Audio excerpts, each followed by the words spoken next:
13 cities మన భారతదేశంలో ఉన్నాయి. Top 20 polluted cities. మొన్న మార్చ్ 11th వచ్చిన డేటా ఇది. మనం ఎంత దౌర్భాగ్యంలో ఉన్నామో తెలుసుకోవాలనంటే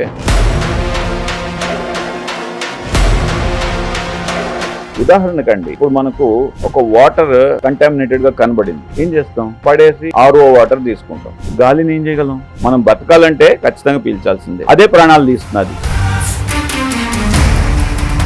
ఇంకేం చేస్తాం? సో ఎక్కడికి పోవాలి మనం?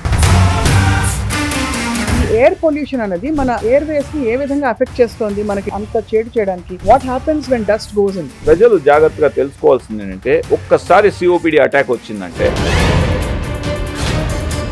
పరిసరాలు నిర్మలంగా బాగుండాలంటే ఇంట్లో నేను ఎప్పుడూ అగరబత్తి పెడతానండి. ఇంట్లో అగరబత్తి పెట్టకపోతే ఏదో ఇవాళ జరగలేదు రొటీన్ అన్న ఫీలింగ్ కలుగుతుంది. అగరబత్తులు పెట్టుకోవడం వల్ల చాలా మందికి దగ్గు ఇలాంటి సింటమ్స్ రావడం చూస్తూ ఉంటాం. అన్ని అగరబత్తులు అలా ఉంటాయండి? లేకపోతే ఏదన్నా కానీ మనకు దీన్ని ఇండోర్ ఎయిర్ పొల్యూషన్ అని అంటారు. అగరబత్తులు కాకుండా ఇంకేమి పొల్యూషన్ క్రియేట్ చేస్తా అంటే ఆక్సిజన్ చేంబర్స్ అని వస్తున్నాయి కొత్తగా. అందులో ఒక అరగంట పడుకుంటే 10 ఏళ్ళు తగ్గిపోతాయి, వయసు తగ్గిపోతుంది, బాగా లంగ్స్ రిజ్యూనేట్ అయిపోతామని చెప్పి. ఆక్సిజన్ ఛాంబర్స్ అనేది బిజినెస్ స్ట్రాటజీ. అది మనకి హెల్త్ పరంగా ఏదో చాలా ఇంప్రూవ్ చేస్తుంది అనేది లేదు. ఏదో చిన్న జీవితం పోతే పోయిందని చాలా మంది సిగరెట్లు ఎడాపిడా కాల్చేస్తారు. నాకేం కాలేదు, క్రానిక్ స్మోకర్ నేను అన్నేళ్ల నుంచి, నాకేం కాలేదని చెప్పేవాళ్ళు ఉంటారు. సిగరెట్ కాదు, ఇప్పుడు నేను వేపింగ్ చేస్తున్నాను, ఇట్స్ వెరీ వెరీ సేఫ్ అని చాలా మంది అంటారు. Tell us about cigarette and vaping. Most addicting potential ఉన్న ఏజెంట్స్ ఏమన్నా చూసినట్లయితే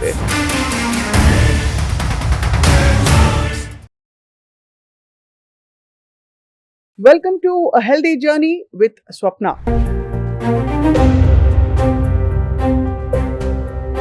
ఎక్స్క్లూజివ్లీ మీ సుమన్ టీవీలో మనం లంగ్స్ పరిస్థితి చూస్తే కోవిడ్ తర్వాత ఊపిరితిత్తులకి గౌరవం చాలా పెరిగిపోయింది. ఎందుకంటే సడన్గా అందరూ ఊపిరితిత్తులకి చాలా పని ఉంది మన బాడీలో అని తెలుసుకున్నారు ప్రత్యక్షంగా. కానీ ఫ్రాంక్లీ స్పీకింగ్ రోజు మన దైనందిన జీవితంలో చేసే పొరపాట్లు, మన చుట్టూ ఉండే పరిసరాల వల్ల కొద్ది కొద్దిగా మనం లంగ్స్ని చంపేస్తున్నాం అనేది ఒక కఠోరమైన వాస్తవం.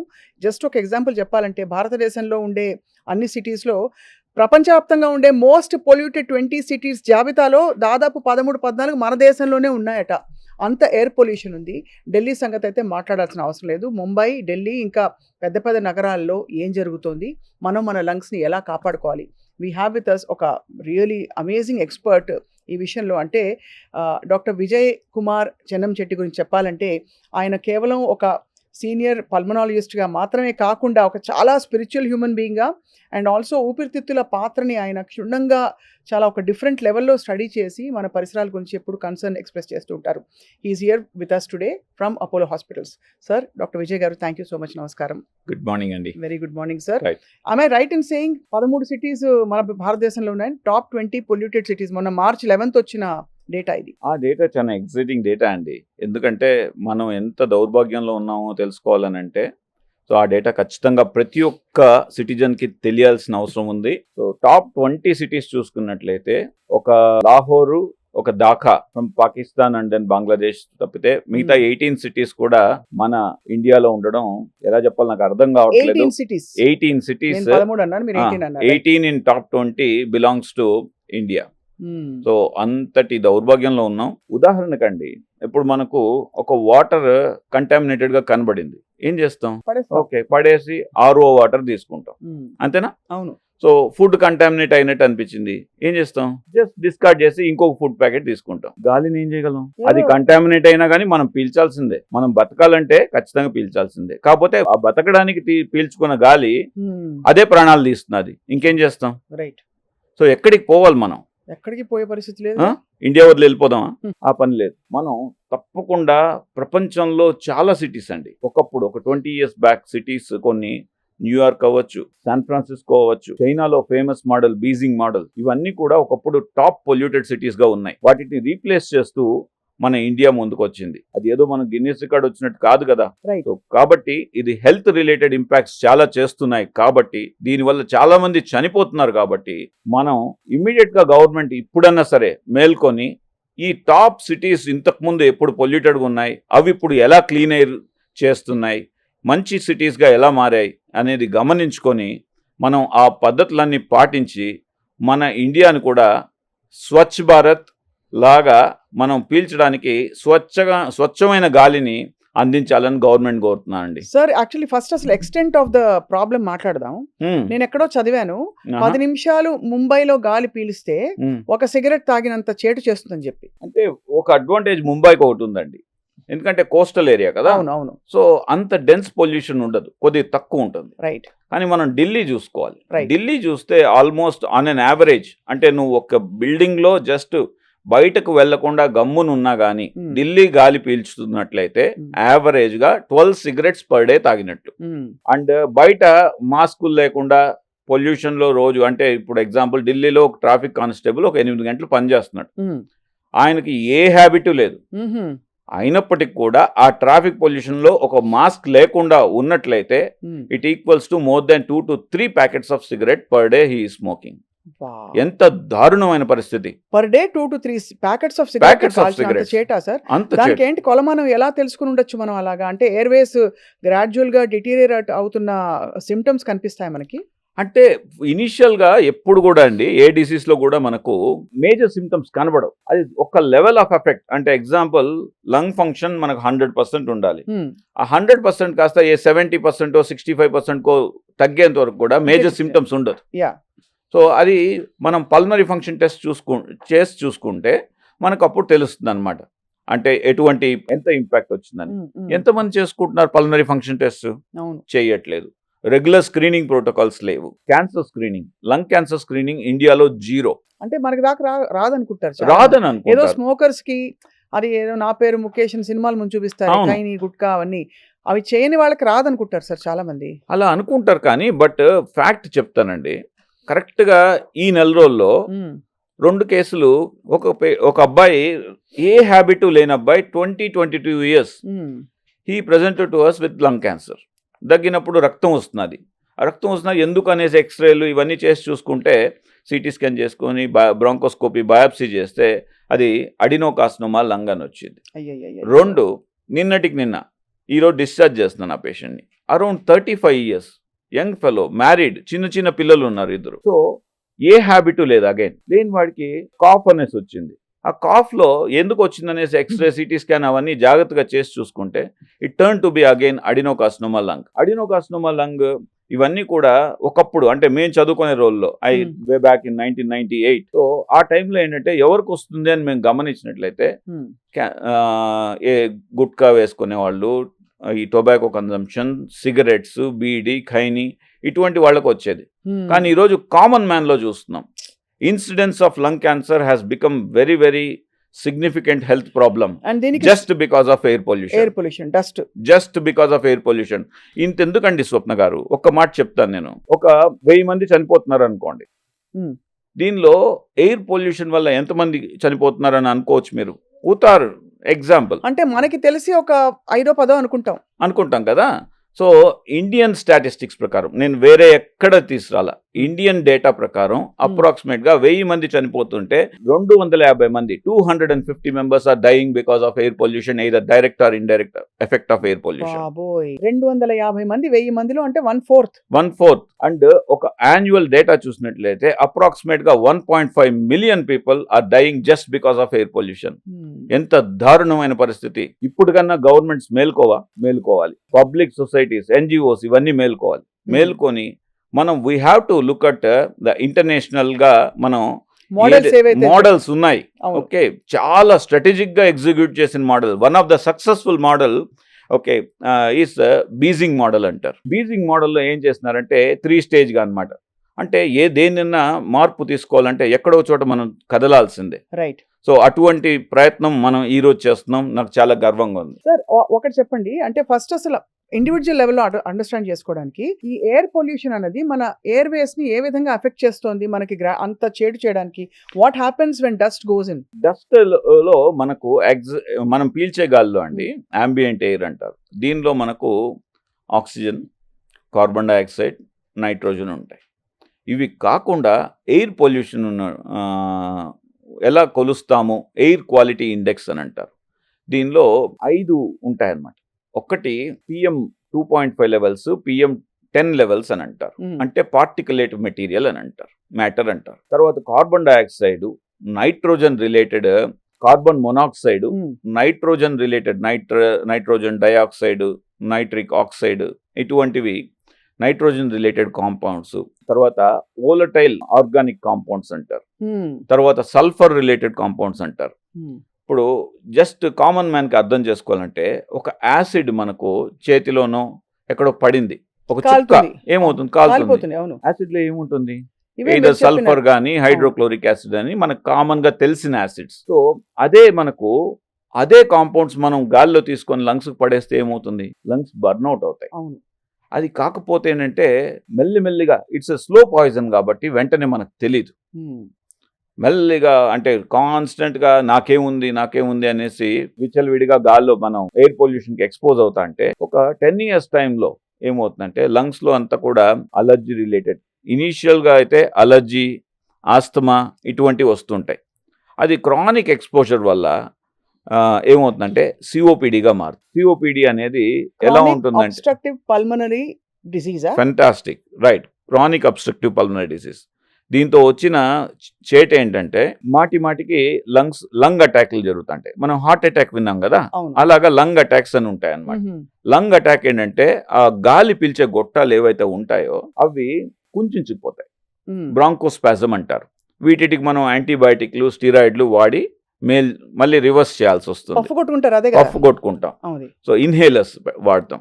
సో ఇవన్నీ వాడుతుంటే బట్ దీనిలో ప్రజలు జాగ్రత్తగా తెలుసుకోవాల్సింది ఏంటంటే ఒక్కసారి సిఓపిడి అటాక్ వచ్చిందంటే 2-3 years తర్వాత మళ్ళీ అటాక్ వస్తుంది. సెకండ్ అటాక్, థర్డ్ అటాక్ ఏమవుతుందంటే మనకు ఫస్ట్ అటాక్ 3 years తర్వాత వచ్చింది అనుకోండి, థర్డ్ అటాక్ అనేది 2 years లో వస్తుంది, ఫోర్త్ అటాక్ అనేది 1 year లో వస్తుంది, ఫిఫ్త్ అటాక్ అనేది 6 monthsకి వస్తుంది, సిక్స్త్ అటాక్ అనేది ఒక 3 months లో వస్తుంది, సెవెంత్ అటాక్ అనేది 1 month లోపల వస్తుంది. ఈ ప్రతి అటాక్ లో కూడా పేషెంట్ చనిపోయేదానికి అప్రాక్సిమేట్ గా 10% ఛాన్సెస్ ఉంటాయి. ఓ మై గాడ్, ఒక్కొక్క అటాక్ లో అండ్ గ్రాడ్యువల్ గా అది డిటీరియరేట్ అయ్యి కండిషన్ ఇంకా కొంచెం వర్సన్ అవుతా ఉంటుంది. లంగ్ ఫంక్షన్ ప్రతి అటాక్ కి లంగ్ ఫంక్షన్ తగ్గిపోతా ఉంటుంది. అదే అసలు శ్వాస లేకుండా శరీరమే ఫంక్షన్ కాదు కదా సార్. అసలు గాలి పీల్చుకో ఒక్క నిమిషం మీరందరూ ఇలా ముక్కు మూసుకొనేసి ముక్కు మూసుకొనేసి ఉండండి, ఎంతమంది ఉండగలుగుతారు? చాలా కష్టం అసలు. ముందు ఆ థాట్ తోటే ముందు సగం చచ్చిపోతాను, అంతే కదా. సో కాబట్టి it is very very important to demand a good quality of air. Right, ఎన్ని ట్యాక్సులు పే చేస్తున్నాం అండి, అదే అవునా కాదు? కానీ ఎంత గవర్నమెంట్ చేస్తుంది? ఫర్ ఎగ్జాంపుల్ మీరు చెప్తున్నవన్నీ కూడా వెహిక్యులర్ ఎమిషన్స్ నుంచి వచ్చేవే కదా సార్. Industrial pollution sir. ఇక్కడ కూడా పటాన్చేరు లాంటి ప్లేసెస్కి వెళ్ళామంటే, హైదరాబాదు తర్వాత any industrial area for that matter, Balnagar దాటి వెళ్తే విపరీతంగా మనకి వాసన కొడుతూ ఉంటుంది. మనకి అదొకటి, దాంతోపాటు ఈ వేస్ట్ యార్డ్స్, డంపింగ్ యార్డ్స్ నుంచి కూడా ఏమన్నా మనకి టాక్సిక్ ఇవన్నీ వస్తాయండి, ఫ్యూమ్స్ వస్తాయా?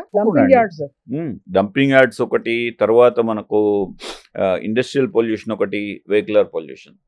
దీనిలో మనం బీజింగ్ మోడల్ గురించి మాట్లాడుకున్నాం ఇంతకుముందు. బీజింగ్ మోడల్లో ఏం చేస్తున్నారంటే ఆల్మోస్ట్ 11,500 ఫ్యాక్టరీ అవుట్లెట్స్ని బీజింగ్ సరౌండింగ్స్ నుండి ఎలిమినేట్ చేసింది. మనకు క్లీన్ ఎయిర్ కావాలంటే ఇవన్నీ సిటీస్ అన్ని కూడా చాలా ఇంపార్టెంట్ కదండి. ఇప్పుడు ఆల్మోస్ట్ మన హైదరాబాద్లో 1.2 crore 1.3 crore పీపుల్ ఉంటున్నారు. Every persons health is in మన హ్యాండ్స్. ఓకే, ఖచ్చితంగా అతి జాగ్రత్త మెజర్స్ తీసుకొని at least 10 years down the line మన పిల్లలన్నా మంచిగా బతకాలి కదా. అంటే ఆ హోప్ ఉంది. కానీ మీరు అన్నట్టు ఒక్కోసారి అనిపిస్తుంది, మనం ఇప్పుడు ఉన్న టెక్నాలజీ తోటి ఎయిర్ ప్యూరిఫైయర్లు పెట్టుకుని ఏదో కొంతమంది హూ కెన్ అఫోర్డ్, అందరూ అఫోర్డ్ చేయలేరు. బట్ తర్వాత జనరేషన్స్కి ఏంటి సొల్యూషన్స్ అర్థం కాదు, బికాస్ ఇవి కూడా రెసిస్టెంట్ అయిపోతాయి అనిపిస్తుంది. అంటే air purifier there is something in computers అండి, గీగో అంటారు. గీగో అంటే గార్బేజ్ ఇన్ గార్బేజ్ అవుట్, అవునా? సో మనం లోపలికి వేసేది గార్బేజ్ అంటే ఇప్పుడు చెత్త ఎయిర్ వస్తున్నా అంటే అది ఎంత ఫిల్టర్ చేస్తుంది, కొంతవరకు ఫిల్టర్ చేస్తుంది, మిగతాది దైవాధీనం. ఆ తర్వాత మనం ఎక్కడ పడితే అక్కడ తీసుకెళ్ళలేం కదండి. అంటే మనం ఏదో చిన్న రూమ్ లో కూర్చొని మన ఆఫీస్ ఉందంటే కాసేపు పెట్టుకుని మనం ఫీల్ అవ్వచ్చు, అంతే. హ్యూమిడిఫైర్ ఉంది లేకపోతే ప్యూరిఫైర్ ఉందని చెప్పి. అసలు పని చేస్తే సార్ కొంతవరకైనా? ఖచ్చితంగా పని చేస్తే లేదని చెప్పలేదు, కాకపోతే ఎంతవరకు వాడాలి అది. మనం యాంబియంట్ ఎయిర్, ఇప్పుడు మనం రూమ్ లో కొద్దిసేపు ఉంటాం, బయట తిరగాలి కదా. అవును. సో కామన్ ఏరియాస్ ఉంటాయి. ఇప్పుడు మనం ఇక్కడ వచ్చి మాట్లాడుతున్నాం, ఎయిర్ ప్యూరిఫైర్ తెచ్చుకోలేం కదా, లేకపోతే ఆక్సిజన్ క్యారీ చేసుకోలేము. ఇక్కడ ఈ కాంటాక్ట్ తోటి అడగాలి, ఆక్సిజన్ చేంబర్స్ అని వస్తున్నాయి కొత్తగా, అందులో ఒక అరగంట పడుకుంటే 10 ఏళ్ళు తగ్గిపోతాయి, వయసు తగ్గిపోతుంది, బాగా లంగ్స్ రిజ్యూనేట్ అయిపోతామని చెప్పి.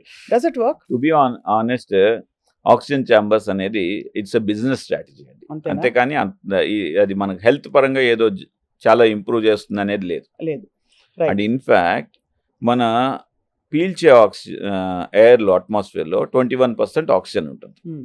ఆ 21% కాస్త ఈవెన్ 50% అయినా కానీ ఓకే మన హెల్త్కి డ్యామేజ్. భగవంతుడు సృష్టిలో ఎంత ఉండాలో అంత ఎవ్రీథింగ్ పెట్టారు. పర్ఫెక్ట్గా పెట్టాడు, మనం చేతులారా కాల్ చేసుకుంటున్నాం. సో మీరు అనేది 21% నుంచి 50%కి మనం ఎక్కువ ఆక్సిజన్ భలే ఉంది అని పీలిస్తే అది కూడా డ్యామేజ్. ఈ విషయం చాలా మందికి తెలియదండి.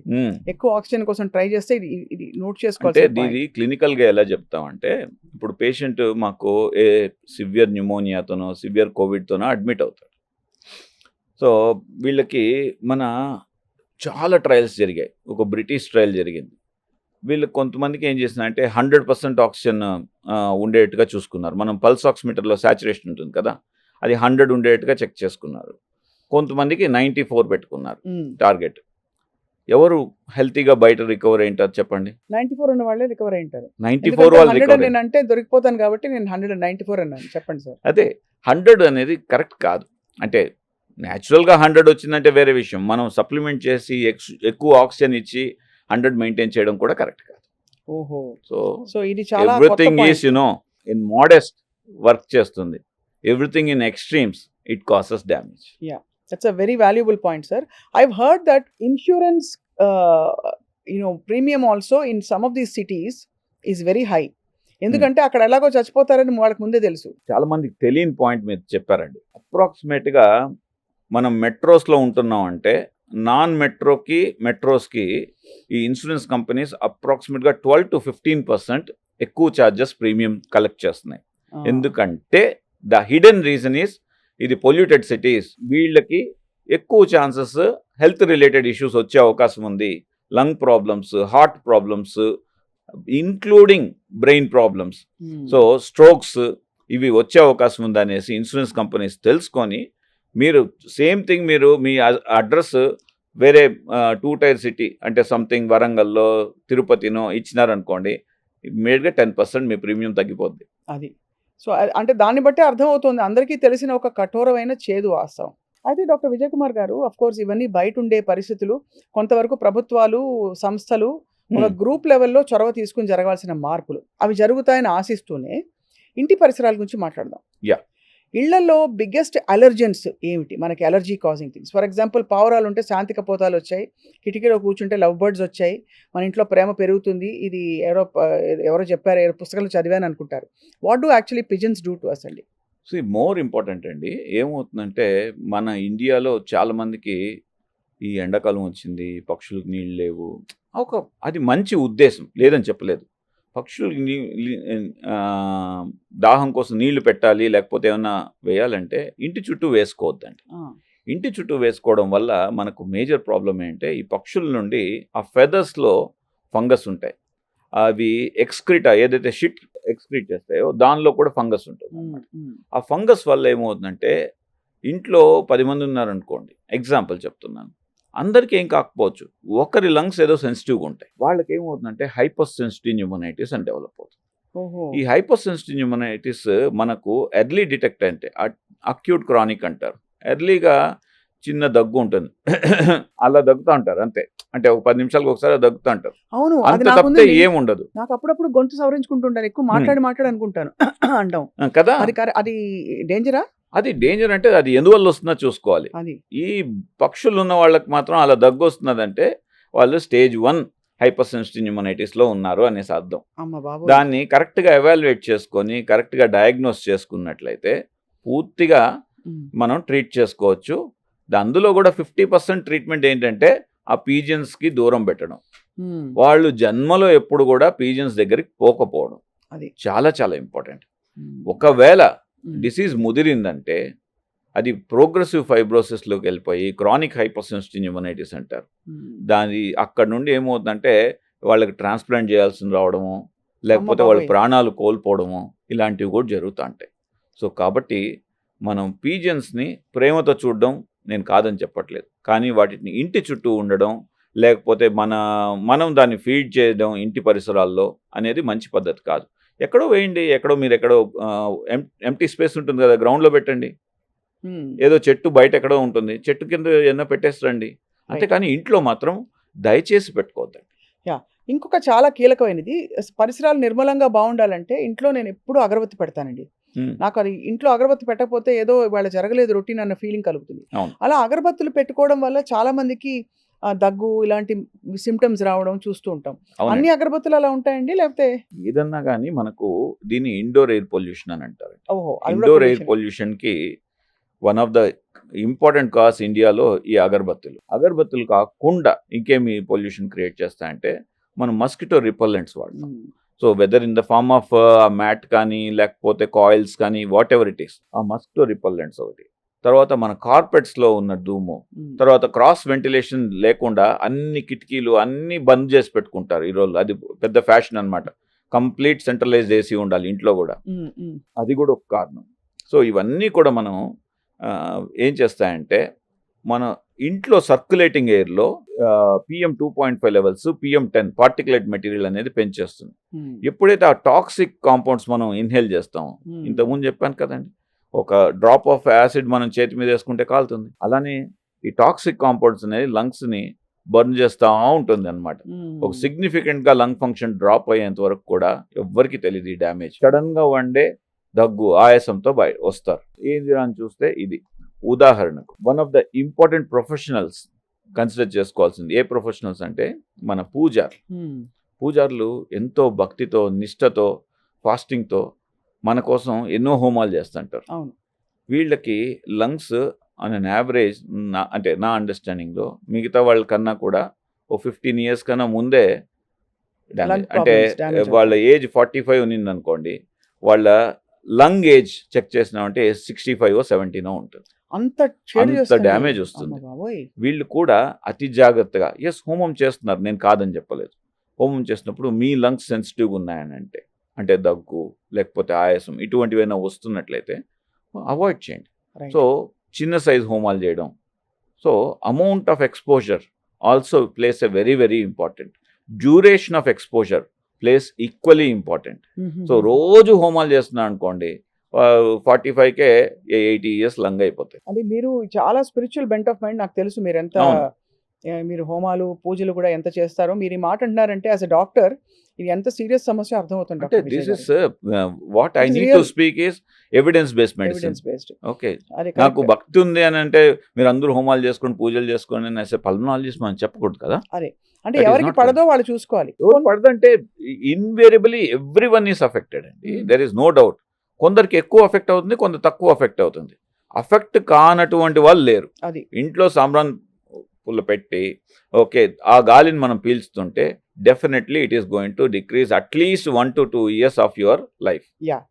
అండ్ ఇండియన్ కంట్రీస్, ఇండియాలో ఇంట్లో పొల్యూషన్, బయట పొల్యూషన్ ఉంది కాబట్టి మన మెట్రోస్లో యావరేజ్గా మన ఢిల్లీ స్టాటిస్టిక్స్ చూస్తే ఒక క్లీన్ ఎయిర్ ఉన్న సిటీలో ఎక్కడన్నా ఇమాజిన్ న్యూజిలాండ్ కానీ ఆస్ట్రేలియా కానీ వెరీ క్లీన్గా ఉంటుంది ఆ సిటీస్. Or very cities like northern యూరోప్లో అంటే మన గోథెన్బర్గ్, స్వీడన్, ఈ నార్వే, ఇటువంటి చోటకి ఇక్కడికి మనం కంపేర్ చేసుకుంటే అక్కడ 100 ఏళ్ళు బతికేవాళ్ళు ఇక్కడ 85కి వెళ్ళిపోతారు. అంటే 15 years ఆఫ్ యాక్టివ్ లైఫ్ పోతుంది. అండ్ అనదర్ ఇంపార్టెంట్ థింగ్ మనం గుర్తుపెట్టుకోవాల్సింది, మనకు మోస్ట్ ప్రొడక్టివ్ టైం ఎప్పుడు అంటారు మనిషి ఏజ్ లో ఎప్పుడు మాక్సిమం 25 to 45 అనుకోండి అని అనుకుంటారు కదా. కానీ what research says is the best time or most productive time is after 60. అవునా? 66th decade and 7th decade of lives are the most productive in any person. ఎందుకంటే ఆ టైంకి వచ్చే కొందికి మనం ఎంతో ఈ 50-55 years కష్టపడి ఒక ప్రొఫెషనో లేకపోతే ఒక ఎక్స్పర్ట్గా మారుంటాం. దాని యొక్క యాక్చువల్ బెనిఫిట్స్ అప్పుడే రైపోతుంటాయి. రిటైర్ అయి ఉంటారు కదా ఇంట్లో ఆ టైంలో. అది మన ఇండియన్ వాళ్ళు అనుకుంటారు, కానీ ఒక జీవిత సారం అంతా అప్పుడు అర్థం అవుతుంది అన్ని విధాల కదా. సో కాబట్టి అప్పుడు ప్రొడక్టివ్గా ఉంటారు. కాబట్టి ఇప్పుడంతా మనం హెల్త్ కాపాడుకుంటూ వచ్చినాం అంటే అప్పుడు మాక్సిమం ప్రొడక్టివిటీ మన నుండి వస్తుంది. That way agree sir. అంటే బేసికలీ మీరు అనేది అప్పుడు వచ్చే ఓల్డ్ ఏజ్తో హెల్త్ సమస్యలు వస్తాయనే కాన్సెప్ట్ తీసేసి అది మంచి టైం కాబట్టి దానికి ఇప్పటి నుంచి జాగ్రత్త పడదామని, అంతే కదా, జాగ్రత్త రావాలి. కానీ ఈ చిన్న చిన్న విషయాలు మీరు చెప్పారే అది మనం గ్రహించాం. ఏదో ఏముందిలే ఒకరోజు ఇది పెడితే ఒకరోజు నేను పీలిస్తే ఏమైపోతుంది ఆ మాత్రం. ఈ ఇమ్యూనిటీ లెవెల్స్ అన్నది ఈ రియాక్షన్ని డైరెక్ట్ చేస్తుందా? లేక అందరికీ అంత రియాక్షన్ అవుతుందా? Who are those people who are more prone to lung disease? For example IgE antibodies అవి ఇవి అంటారు అవును రకరకాలు. అవును అవును ఆ మ్యూకస్ ప్రొడ్యూసింగ్ తత్వం అవును బాడీలో ఎక్కువ ఉండేవాళ్ళు కొంతమంది ఉంటారా సార్ దానిలో? తప్పకుండా ఇది చూసినట్లయితే మనకు మన genetics plays a very very important role అండి. అయితే గుర్తుపెట్టుకోండి, మీకు నాకు జెనెటిక్ ఎవాల్యుయేషన్ చూస్తే 99% జీన్స్ ఒకటే ఉంటాయి, ఆ 1% చేంజ్ చేసేది. రైట్. అయితే మనలో మీరు డిఫరెంట్ రియాక్ట్ అవుతారు, నేను డిఫరెంట్ రియాక్ట్ అవుతాను. Same allergen, same kind of పొల్యూషన్కి. ఎందుకు అనంటే మీరు అన్నట్టుగా ఈ ఐజీ, ఇది ఇమ్యూనోగ్లోబులిన్ ఈ అంటారు. అవును. అలానే అదర్ ఇమ్యూనోగ్లోబులిన్స్ కొన్ని ఉంటాయి. కొందరికి డెఫిషియన్సీ ఉంటాయి, కొందరికి ఎక్కువ ఉంటాయి, కొందరికి నార్మల్ ఉంటాయి. డెఫిషియన్సీ ఉండడము తప్పే, ఎక్కువ ఉండడం కూడా కరెక్ట్ కాదు. రైట్. సో బట్ ఇన్వేరియబుల్లీ ఎవరికైతే ఈ ఐజీ లెవెల్స్ కానీ లేకపోతే ఈ sensitivity asthma kind of tendencies ఉంటాయో వీళ్ళకి ఒక్కసారి ఈ అలర్జన్స్, పొల్యూషన్ కానీ అలర్జన్స్ కానీ మనకి ఎక్స్పోజర్ అయితే ఆ లంగ్ అనేది సివియర్ ఇన్ఫ్లమేషన్కి గురవుతుంది, సివియర్గా రియాక్ట్ అవుతుంది. దాంతో వాళ్ళు ఆస్తమాటిక్స్గా ఉన్న వాళ్ళు కరెక్ట్ మందులు రెగ్యులర్గా వాడకపోతే అది క్రానిక్ పర్సిస్టెంట్ ఆస్తమాగా మారి, సో నవడేస్ ఏమైపోతున్నది, ద కాస్ట్ ఆఫ్ కేర్ కూడా చాలా ఎక్కువ అవుతున్నది. బయోలాజిక్స్ ఎస్ మంచి ట్రీట్మెంట్ అవైలబిలిటీ ఉంది, కానీ ఎంతమంది దాన్ని వాడుకోగలరు? అవును. అంటే ఎగ్జాంపుల్ బయాలజీ, మీరు ఐజీ అన్నారు, యాంటీ ఐజీ థెరపీ అనేసి ఒకటి వచ్చింది, యాంటీ IL-5 థెరపీ అనేసి వచ్చాయి. కానీ డబ్బులు బాగా వదిలిపోతాయి కదా. డబ్బులు చెప్తున్నాను కదా. ఇప్పుడు ఐజీ ఇంజెక్షన్ వేసుకోవాలంటే నెలకి రఫ్లీ అరౌండ్, నిన్న ఒక పేషెంట్కి 375 mg డోస్ వేయాల్సి వచ్చింది. ఆయనకి ఈ 375 mg ఎవ్రీ 2 వారాలు వాడుతూనే ఉండాలి. ఎంతకాలం? అంతేనా? కంటిన్యూస్. బతుకున్నంత. సో ఈ 375 mg వుడ్ కాస్ట్ రఫ్లీ అరౌండ్ 25,000. అంటే 25,000 పర్ 2 weeks కంటిన్యూగా వెళ్ళిపోవాలంటే మనకు యావరేజ్గా మనకు మంత్లీ 50,000 అవుతున్నది. అండ్ దెన్ 1 yearకి 6 lakhs అవుతున్నది. 6 lakhs రూపీస్ అలా పక్కన పెట్టాల్సిందే. వాడు 10 లక్షలు సంపాదిస్తున్నా అంటే 6 లక్షలు ఆయన లంగ్ హెల్త్కు పెట్టాల్సిన పరిస్థితి ఏర్పడుతున్నది. 60%. ఆయనకి ఏం ట్రిగర్స్ వచ్చాయి? అని ట్రిగర్స్ అని మళ్ళీ అగైన్ సేమ్ దీన్ని సివియర్ ఆస్మా అంటారండి. Asthma, difficult to treat asthma, severe asthma. ఆస్తమాలో 2 రకాలు అనమాట. డిఫికల్ట్ టు ట్రీట్ ఆస్మా అంటే ఏంటంటే మనం మందులు కరెక్ట్ మందులు పెట్టినప్పుడు కూడా పేషెంట్ సరిగా సిమ్టమాటిక్ బెనిఫిట్ ఉండదు. వీళ్ళని మనం జాగ్రత్తగా చూసినట్లయితే వీళ్ళలో ఎందుకు అవుతున్నది అని అంటే, కొందరు మనం రాసిన ఇన్హేలర్ సరిగా వాడరు. సో అంటే మనం మీరు యూట్యూబ్లో చూసుంటారు, ఒక పేషెంట్ నేను నా సిమ్టమాటిక్గా బాగాలేదండి అనేసి అంటే డాక్టర్ అడుగుతారు అనమాట, ఏంటమ్మా ఎందుకు బాగాలేదు, మీరు ఇన్హేలర్ ఎలా వాడుతున్నారు అని అంటే ఆవిడ ఇన్హేలర్ ఇలా తీసుకొని ఇటు కొట్టుకుంటుంది, అంటే సెంట్ కొట్టు పర్ఫ్యూమ్ వాడినట్టుగా ఆవిడ. సో అలా చాలామంది మనకు ఇన్హేలర్స్ కరెక్ట్గా వాడని వాళ్ళు సొసైటీలో చాలామంది ఉన్నారు. వాళ్ళకి రికమెండేషన్ మనం రోజుకు 2 సార్లు రాస్తే వాళ్ళు వారానికి 2 సార్లు వాడతారు. ఎందుకంటే నాకు దగ్గు వచ్చినప్పుడు వాడతానంటారు. అది కరెక్ట్ పద్ధతి కాదు. దగ్గు వచ్చినప్పుడు వాడడానికి కాదు. ఇన్హేలర్స్ అనేది లేదు ఆస్తమా కానీ సిఓపిడి కానీ మీకు ఉన్నట్లయితే అది ఒక బీపీకి మందులు ఎలా వేసుకుంటారు, ఒక షుగర్కి ఎలా వాడతారు అంటే రెగ్యులర్గా వాడాలి. ఇవన్నీ క్రానిక్ దీర్ఘకాలిక ప్రాబ్లం. మీరు అశ్రద్ధ చేసినట్లయితే మీ యొక్క లంగ్ ఫంక్షన్ ర్యాపిడ్గా డిటోరియేట్ అయిపోతుంది, తొందరగా మీరు చనిపోయే ప్రమాదం ఉంది. చాలా these are really scary but real facts. నిజమమ్మా. మొన్న చెప్తున్నాను కదా, మొన్న ఒక పేషెంట్ తన annual income is 10 lakhs, 6 lakhs ఇప్పుడు ఈ పద్ధతిగా నేను చెప్పిన పద్ధతిగా వాడితే 6 lakhs తన లంగ్ హెల్త్కి పెట్టుకోవాల్సిన పరిస్థితి. దుర్భరమైన పోనీ ఎంతమంది 10 lakhs ఎర్న్ చేసే వాళ్ళు ఉన్నారు? అది ఇంపార్టెంట్ ఛాలెంజ్ కదా. సో ఇప్పుడు అంటే ఇది బయోలాజిక్స్ లో 20 years బ్యాక్ రిలీజ్ అయిన బయోలాజిక్స్ కాస్ట్ చెప్పాను నేను. అంతే. ఇప్పుడు అవైలబిలిటీ ఉన్న బయోలాజిక్స్ ఏదైతే బెంజాలిజుమాబ్ అంటారు అండ్ దెన్ మెపోలిజుమాబ్ అంటారు, ఈ 2 మనకు ఇండియాలో ఇప్పుడు అవైలబిలిటీ ఉన్నాయి. గత 3 yearsగా మేము వాడుతున్నాం. రఫ్లీ అరౌండ్ 50-60 పేషెంట్స్ యూస్ చేస్తున్నారు. You know cost per injection, just guess it, ₹1,00,000 ఉంటుందేమో. 2.5 lakhs. అమ్మో.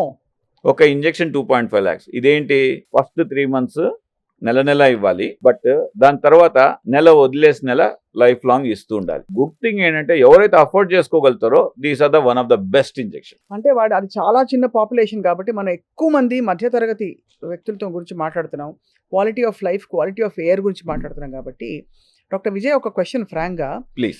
ఆల్రెడీ మనం ఏం చేయకుండా గాలే ఇట్లా అయిపోయింది కదా, ఏదో చిన్న జీవితం పోతే పోయిందని చాలా మంది సిగరెట్లు ఎడాపిడా కాల్చేస్తారు.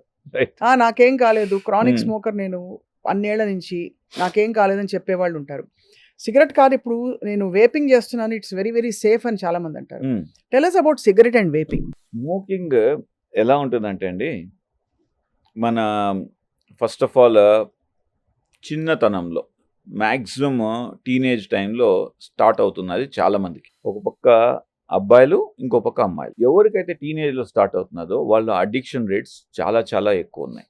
మనకు మోస్ట్ అడిక్టింగ్ పొటెన్షియల్ ఉన్న ఏజెంట్స్ ఏమన్నా చూసినట్లయితే జనరల్గా మీరు అనొచ్చు, విజయ్ గారు హీరోయిన్ అయి ఉండొచ్చు, కొకైన్ అయి ఉండొచ్చు, కెనాబిస్ అని అంటాం, ఇలాంటివైనా అయి ఉండొచ్చు అని అంటారు కదా, కానీ కాదు.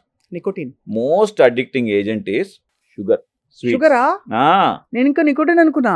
దాని తర్వాత వచ్చేది నికోటిన్.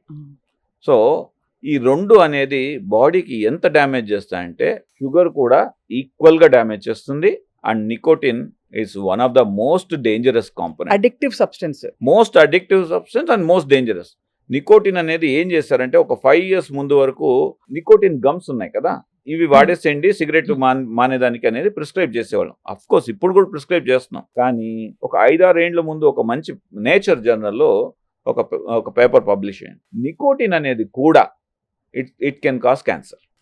ఓకే, సో మీరు స్మోకింగ్ చేస్తున్నట్లయితే స్మోకింగ్ ఆపడానికి నికోటిన్ చీవింగ్ గమ్స్ వాడుతుంటారు. సో నికోటిన్ చీవింగ్ గమ్స్ కూడా మంచిది కాదని చెప్తున్నాను. అదే కాబట్టి లంగ్స్ ఒకటే కాదు, ఇంకో రకమైన క్యాన్సర్ రావడానికి కూడా ఇబ్బంది నికోటిన్ వల్ల. కానీ వేపింగ్ అనేది ఏంటి కొత్తగా? What is vaping? కొత్తది కాదండి, అండ్ ఇండియాలో vaping is banned as well.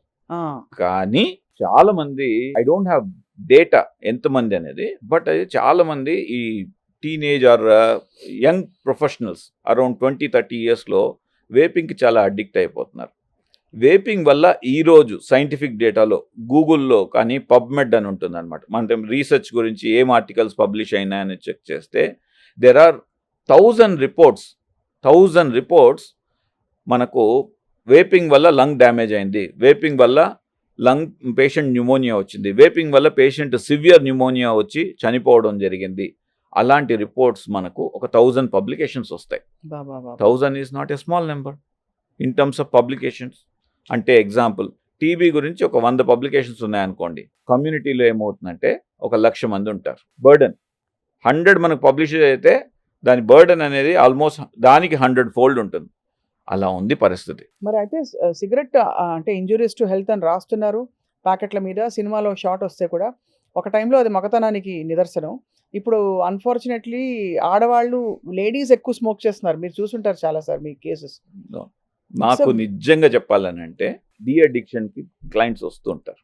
ఈ డీ అడిక్షన్ క్లయింట్స్లో మగవాళ్ళ కన్నా కూడా ఆడవాళ్ళు ఎక్కువ వస్తున్నారు. That's one way it is good. నేను మారాలి అనేది ఆడవాళ్ళలో ఎక్కువ ఉంది, బట్ అగైన్ చూసినట్లయితే ఇంకొక రకంగా అర్థం చేసుకుంటే ఎక్కువ మంది ఆడవాళ్ళు తాగుతున్నారు, స్మోక్ చేస్తున్నారు, కాబట్టి వాళ్ళు ఎక్కువ మంది సఫర్ అయ్యి వాళ్ళు రావడం జరుగుతుంది. So smoking is surely very very అంటే మోస్ట్ లంగ్స్కి అతి పెద్ద శత్రువు ఈ డస్ట్తో పాటు స్మోకింగ్ కూడా అని చెప్పచ్చు.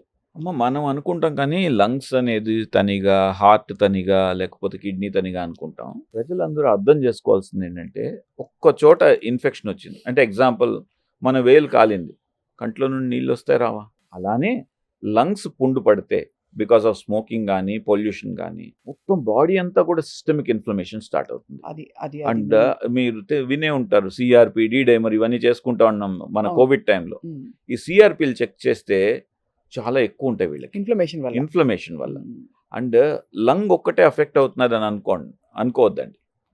లంగ్ ఇన్ఫ్లమేషన్ వచ్చింది, అది సిస్టమిక్గా బ్లడ్లో స్ప్రెడ్ అయ్యి అది హార్ట్కి ఎఫెక్ట్ చేస్తుంది, బ్రెయిన్కి ఎఫెక్ట్ చేస్తుంది.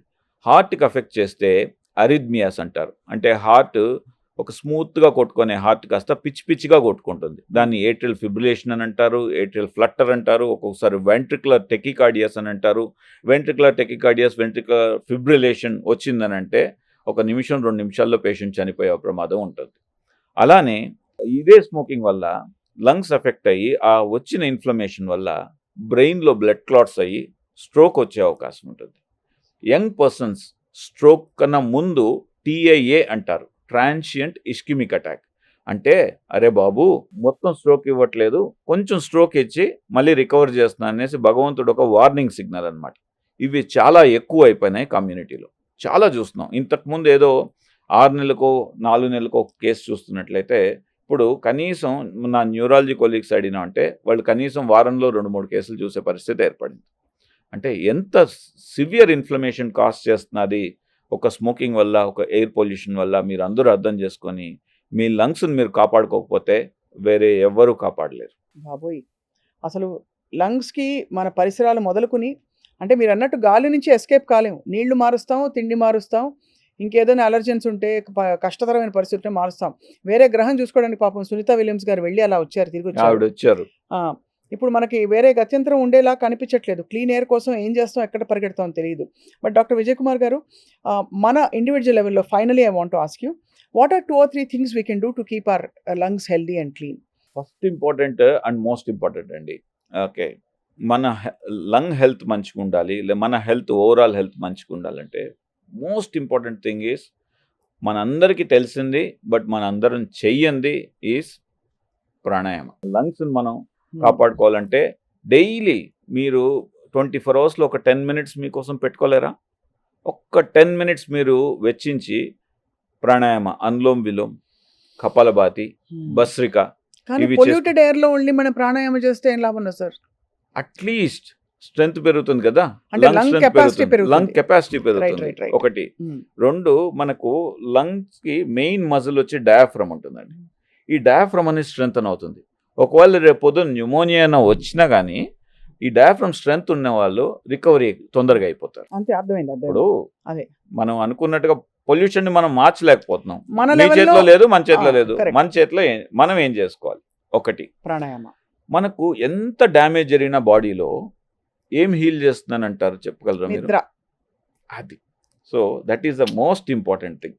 అది. Second most important thing is ensure that you have, అంటే వన్స్ ఎవరైనా సరే ఒక 7 hours 7.5 hours స్లీప్ కానీ ఉన్నింది అనుకోండి, మీ యొక్క quality of life, quality of health next లెవెల్కి వెళ్ళిపోతుంది. ఎందుకంటే మనకు నిద్రలో అటే స్ట్రెచ్ ఉండాలండి, దట్స్ వెరీ ఇంపార్టెంట్. ఆ 7 hours అనేది ఒకే స్ట్రెచ్లో పడుకున్నట్లయితే ఇంకా బాగుంటుంది. ఆ లేటర్ పార్ట్ ఆఫ్ ద స్లీప్లో ఏమవుతుందంటే ఒక రెమ్ స్లీప్ అని వస్తుంది, REM sleep, rapid eye movement sleep అంటారు. ఈ స్లీప్లో ఏమవుతుందంటే మనకు లాట్ ఆఫ్ హీలింగ్ జరుగుతుంది. అంటే ఏదైతే డ్యామేజ్ జరుగుతున్నది ఒంట్లో అవన్నీ కూడా మళ్ళీ హీల్ రీసెట్ చేసుకుంటుంది. అవుతాయి. 2, మన ప్రతి ఒక్కరి బాడీలో కూడా క్యాన్సర్ కణాలు ఉంటాయంటే నమ్మగలుగుతారా? ఉంటాయి సార్, అది జాగ్రత్తగా ఖచ్చితంగా ఉంటాయి. ఉండవు. ఉంటాయి. అది ఆ రీపేర్, ఆ DNA డ్యామేజ్ అయింది ఏదైతే ఉంటుందో నిద్రలో అది రీపేర్ చేసుకుంటుంది. ఎంతమంది మీరు నిద్రపోతున్నారు 7 hours? లేదు, ఎవరు లేరు. చాలా తగ్గిపోయింది. పర్టికులర్గా సిటీ కల్చర్లో చాలా తగ్గిపోయింది. సో ప్రాణాయామం అండ్ నిద్ర అండ్ ఏదో ఎక్కువ తినేస్తే మనం ఆరోగ్యంగా ఉంటాం అనేది మాత్రం ఎప్పుడు అనుకోవద్దండి. మన పొట్టలో ఒక ఎగ్జాంపుల్ ఒక 100% పడుతుంది అని అనుకుంటే 30% తిని చూడండి, అంతే. ఎంత ఎనర్జెటిక్గా తయారవుతారు. So this is the third important principle. ప్రపంచం అంతా ఈరోజు మాట్లాడుతున్నది 2 విషయాల గురించి అండి. ఒకటి లంగ్ హెల్త్, 2 గట్ హెల్త్. ఈ 2 కానీ మనం జాగ్రత్తగా కాపాడుకుంటే ఇంకా దేని గురించి ఆలోచించాల్సిన అవసరం లేదు. మీరు నిండు 100 ఏళ్ళు బతుకుతారు. చాలా రీఅష్యూరింగ్గా ఉంది డాక్టర్ విజయ్ కుమార్ గారు. We're ending on a very positive note, because మీరు అన్నట్టు it's depressing to know that we don't have clean air around, and గ్రాడ్యువల్గా కొద్దిగా డ్యామేజ్ జరిగిపోతుంది ఒక ఆందోళనకి మీరు కొన్ని పరిష్కారాలు చెప్పారు. అఫ్ కోర్స్ గవర్నమెంట్స్ పుంజుకుని నిద్ర లేచి చేయాల్సిన పనులు చాలా ఉన్నాయి. వస్తాయండి, ఇట్స్ ఇన్వేరియబుల్గా they are going to implement. అది బికాస్ ఇప్పుడు మనం ఇండియన్ లెవెల్లో చూసుకుంటే మనందరూ కూడా ఒక 5 ఏండ్లు లేక 10 ఏండ్లు తక్కువ బతకబోతున్నాం అంటే ఎవరికన్నా బాధే. 5 నిమిషాలన్నా కానీ లైఫ్ అనేది లైఫే. అవును. సో అలాంటి సిచ్యువేషన్లో ఇప్పుడు గవర్నమెంట్ కూడా మంచి ఎలక్ట్రిక్ వెహికల్స్ కానీ వాటికి సబ్సిడైజ్ ఇవ్వడం కానీ తర్వాత ఇవన్నీ కూడా స్టార్ట్ చేసింది. We are in the beginning phase of the curve. Promptly speaking probably next 10 yearsలో under the abled governance of Modi గారు కానీ మన రేవంత్ రెడ్డి గారు కానీ I think they take very good measures. నా suggestion if at all if you ask me government మీరు ఏం చెప్తారంటే they should take pilot projects like మనకు ఇండియాలో ఇట్స్ అ స్పిరిచువల్ కంట్రీ కాబట్టి తిరుపతి తీసుకోమని చెప్పండి, లేకపోతే యాదాద్రి తీసుకోమని చెప్పండి, శ్రీశైలం తీసుకోమని చెప్పండి. దీన్ని పైలట్ ప్రాజెక్ట్స్గా రన్ చేసి మొత్తం ఎలక్ట్రిక్ వెహికల్స్ పెట్టండి. Do not allow. ఇప్పుడు తిరుమలలో నిన్ననే పెద్ద ఆయన్ని వెంకటేశ్వర స్వామి దర్శనం చేసుకొని వచ్చాను. సో అక్కడ no plastic is allowed. For the past 2 years చాలా చక్కగా ఇంప్లిమెంట్ చేస్తున్నారు. ప్లాస్టిక్ వాటర్ బాటిల్స్ కానీ ఏం కనబడట్లేదు. చాలా మనసు చాలా తృప్తి వచ్చింది. సో అలానే నెక్స్ట్ లెవెల్ ఆఫ్ ఇంప్లిమెంటేషన్లో ప్రాబబ్లీ మనం if we can implement no diesel cars or no diesel vehicles or petrol vehicles అని చెప్పారనుకోండి, అన్ని ఎలక్ట్రిక్ వెహికల్స్ అనుకోండి, తిరుమల క్వాలిటీ ఆఫ్ ఎయిర్ ఎంత ఇంప్రూవ్ అయిపోతుంది. దాన్ని phase wise Tirumala Yadadri all spiritual పాయింట్స్లో తీసుకొని దాన్ని ఫేజ్ వైజ్ అందరికి ఇంప్లిమెంట్ చేసి మెట్రోస్ కూడా తీసుకురావడం. థాట్ ప్రాసెస్లోనే మార్పు రావాలి సార్. మీరు అన్నట్టు ఎవ్రీ ఇండివిజువల్ ఎవ్రీ సిటిజన్ ఆ బాధ్యత ఫీల్ అవ్వాలి పరిసరాల పట్ల. మనం కూడా ఏమి మన పొల్యూషన్ చెక్స్ అయ్యాయా మన బళ్ళకి అన్ని చూసుకోవాల్సిన బాధ్యత అందరి మీద ఉంది కదా. మీరు గమనించరు లేదు, ఈ మధ్య ప్రజల్లో సెల్ఫ్ లో పెరుగుతుంది. నన్ను నేను కాపాడుకోవాలి అనే ఒక తత్వం చాలా క్లియర్ కట్గా పెరుగుతూ నా రెస్పాన్సిబిలిటీ ఏంటి, స్వచ్ఛ భారత్ చేసుకోవాలి అని మోడీ గారు అన్నారు. దానికి నేనేం చేస్తున్నాను అనేది కూడా చాలామంది థింక్ చేస్తున్నారు. అఫ్ కోర్స్ టాస్క్ చాలా ఉన్నాయి, అట్లీస్ట్ అది బిగిన్ అయింది అనేసి నేను చాలా హ్యాపీగా ఉన్నానండి. బట్ చాలా యూస్ఫుల్ ఇన్ఫర్మేషన్ ఇచ్చారు డాక్టర్ విజయ్ కుమార్ గారు. అఫ్ కోర్స్ పల్మనాలజీలో మనకి మాట్లాడాల్సినవి చాలా ఉన్నాయి. బట్ అన్నీ ఒకసారి కాకుండా ఇవాళ we spoke about pollution and smoking and మన పరిసరాలను ఎలా మనం శుభ్రంగా ఉంచుకుని మన ఊపిరితిత్తుల్ని కాపాడుకోవడానికి. ఈసారి స్లీప్ యాప్నియా గురించి మాట్లాడాలి సార్ మీతోటి, బికాజ్ అది చాలా పెద్ద సమస్య. మీరు నిద్ర గురించి చెప్పారు. ఈసారి నిద్ర లేకపోవడం అనేక కారణాల వల్ల ఆ డయాగ్నోసిస్ సరిగ్గా జరగకపోవడం, ఇన్సామ్నియాని మనం నార్మలైజ్ చేసేయడం, ఏముందిలే ఏజ్ రిలేటెడ్ అని, లేకపోతే స్ట్రెస్ ఉంది పోతే పోయిందని, వీటన్నిటి నుంచి మనం ఎలా కాపాడుకోవాలో ఈసారి మాట్లాడదాం నెక్స్ట్ టైం. తప్పకుండా. Thank you any time for you. Thank you very much sir. Healthy journey నిజంగా హెల్దీగా కొనసాగింది. Thank you very much. Thank you. నమస్తే. స్వప్న గారితో నా జర్నీ అండి, it is more than a decade journey. So healthy journey with Swapna గారు. So ఇది విన్నగానే first ఆవిడ ఫోన్ చేసిన వెంటనే ఇమ్మీడియట్గా నేను ఎస్ చెప్పాను. ఎందుకంటే సో ఒకటి స్వప్న గారు one of the best anchors that మన industry has produce. Second important thing వచ్చి సుమన్ టీవీ నాకు చాలా మనసుకి నచ్చిన టీవీ. సో ఈ రెండింటి ద్వారా అనేసి వెంటనే నా అపాయింట్మెంట్స్ అన్నీ క్యాన్సిల్ చేసి స్వప్న గారి కోసం వచ్చాను. And then I wish all the very best for this show. And I'm sure Suman TV ప్రేక్షకులకి అందరికి కూడా ఈ యొక్క షో ద్వారా the best of the health అనేది మీకు రీచ్ అవుతుంది. Stay tune to it. Thank you.